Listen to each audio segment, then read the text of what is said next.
There was a moment in my life that all I had was a Bible this big and a radio the same size and a 6-by-8-foot cell, and I believed that those two things could change my life. I believed that music had the power to change my life, and God had the power to change my life. And I want to tell y'all right now, Jesus is for everybody. Jesus is not owned by one political party. Jesus is not owned by no music label. Jesus is Jesus, and anybody can have a relationship with him. I love you, Lord. I have to admit, last night was the worst Grammys I've ever seen. Trevor Noah is an embarrassment. The acts, the whole vibe. It's supposed to be a musical celebration, not a political pulpit. I was happy that Jelly Roll won. He's a real singer, real guy. The other songs out there are just production numbers. They're not like a song you can sit down and play on your guitar. Sabrina Carpenter was great. She was cute, had a nice production. But all the political rhetoric, I mean, God almighty. If you do win an award tonight, don't use it as a platform to make a political speech, right? You're in no position to lecture the public about anything. You know nothing about the real world. Most of you spent less time in school than Greta Thunberg. So, if you win, right, come up, accept your little award, thank your agent and your God, and... It's an entertainment show. I'm a little out of breath. I ran up the steps. Hey, my old Bronco. Boy, Grammys, Golden Globes, and the Oscars. Where has it gone? President Trump is now threatening to sue Trevor Noah.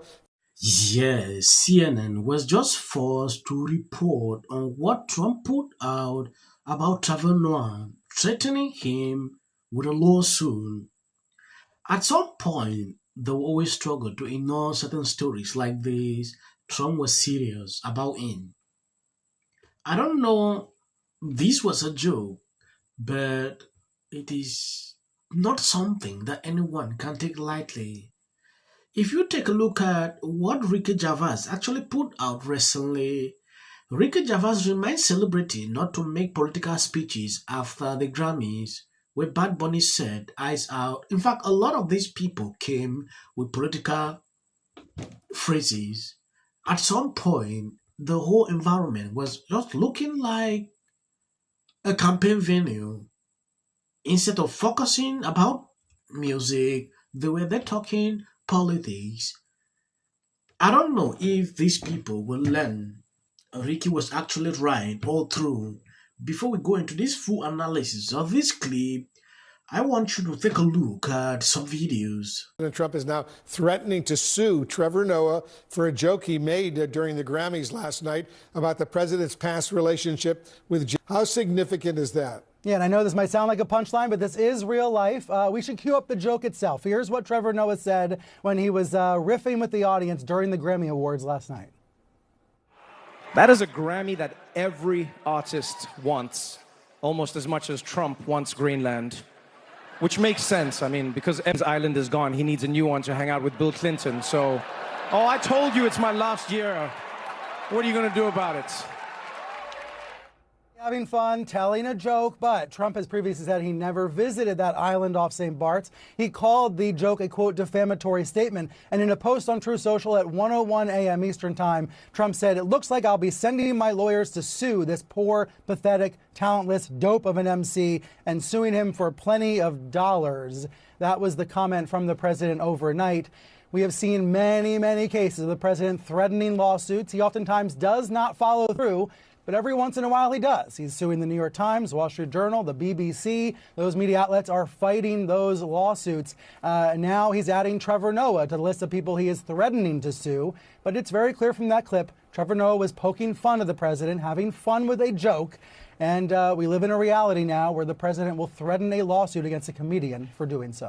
Brian Stelter, appreciate it very, very much. Thank you.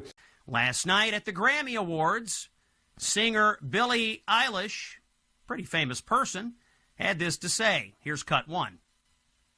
No one is illegal on stolen land. And our voices really do matter. That sound dropout that you heard was Billie Eilish making a profane statement against ICE, by the way. Starts with an F, ends with a U. Very classy way to talk about the police, Billie. What does she mean by stolen land? Radical communists like Billie Eilish, who profits handsomely, I might add, from American capitalism, believe that America was stolen from the Native Americans, meaning that we have no right to enforce laws today, chiefly immigration laws. By the way, Billie Eilish lives in a $14 million mansion in Los Angeles on property that was once inhabited by the Tongva tribe. So far as we can tell, she hasn't taken any steps to return her mansion and surrounding property to its rightful owners, but we'll keep you posted. People like Billie Eilish are, of course, stupid, but what she says has influence, and what she means is that she doesn't believe the United States actually exists as a legal entity, as a nation. Oh, and you know something else. When Billie Eilish was in Ireland recently, she actually said this to her audience, cut 7. Well, as you guys know, this very clip is going around on social media. A lot of people are taking offense on what these people actually put out. America is a stolen land. Okay, everybody is free. No laws should be implemented. According to them, I have never seen something like this before. I don't know. This is actually not the first time this BA is doing this. I've watched recent concert. They will stop everything. They will come out to make political statement, go after Trump. That is what I have been saying. Even during the campaign period with Kamala Harris, this same crew, they did the same. So when I saw what she actually said, I was like, I'm used to. Not only be the law of these Hollywood celebrities putting out this kind of statement. as you guys know, I'm Irish, so it's cool.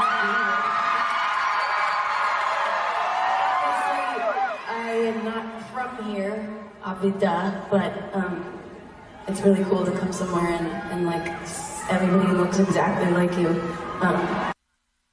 Oh, really? A white American telling a foreign audience she likes to go places where everyone looks like her? Sounds kind of racist to me. This stolen land business is a core belief of third world communist anti-colonial ideology. Yes, while a lot of people argue that that was not a joke, it was an attack. That is what I see on Twitter. A lot of people actually put out. There is one clip that is actually outstanding. This lady refused to give these people standing ovation. Standing ovation for Ice Out. I'm going to sit down. You should all be ashamed of yourself. We love America. I love our law enforcement. Platforms should be utilized. You want me to be honest? Be real. That's all you can be. This is what I do. What you do? The best advice. What's the best advice? Okay, ready? I mind the business that pays me. I get up in the morning, I pray, and I work out. Take center stage. Take a look. Before I say thanks to God, I'm going to say Ice Out. It turns out we're very excited to announce that starting next year, the Grammys will have a brand new home right here on ABC. That's right. I don't want to make it long. I think I'm going to end here. At some point, when I look at these people, I actually just get speechless. I want to appreciate people supporting, sharing out the videos. God bless you abundantly. Never stop in supporting the channel. As of the short clips you see at the end, that is for the white algorithm. You can always skip. Ricky Gervais once told the award show crowd, "Don't use it as a platform to make a political speech. You're in no position to lecture the public about anything. You know nothing about the real world." Every big name in show business came out for Kamala Harris, from Oprah to Clooney to Beyonce, and she lost every swing state. On Taylor Swift's endorsement actually had a negative impact. Celebrities don't strike people. A person's home, it's very easy to understand. When this is all over and Trump is gone and Democrats are back in charge and we're rebuilding everything, the punishment for MAGA for voting Trump 3 times needs to be that they lose their internet access for 4 years. I look at that video. I don't see both sides in a dogmatic. The Golden Globe for Best Editing goes to the Justice Department. This is for her. This is for the people in the United States who are terrorized and scared today. Yes. Of course, this is for the mother. Babies are upstairs watching. Y'all better be off them damn phones and watching me. Them. Thank you, everyone. I'm a little in shock about that. Maduro. Let your hatred and sit this one out. Well, these guys. There you go. $1,500. Let's see if they get the. Well, I want to see them get it. MAGA's going to break up because of Donald Trump's criticism of Robin. Can sit at either place. Thank you for coming. I really appreciate it. So you and your husband were friends. Everybody knew that wasn't true. A dangerous relative as a likely suspect. A tip that led to her brother Nick. Rob Reiner and Nick had a heated argument the night before at Conan O'Brien's Christmas party, being back on his own.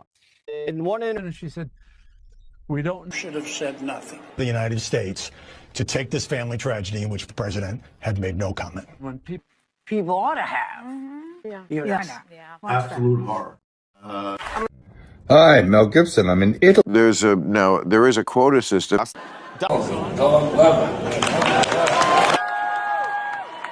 Beautiful community that Americans are showing right now, showing up for each other, protecting each other,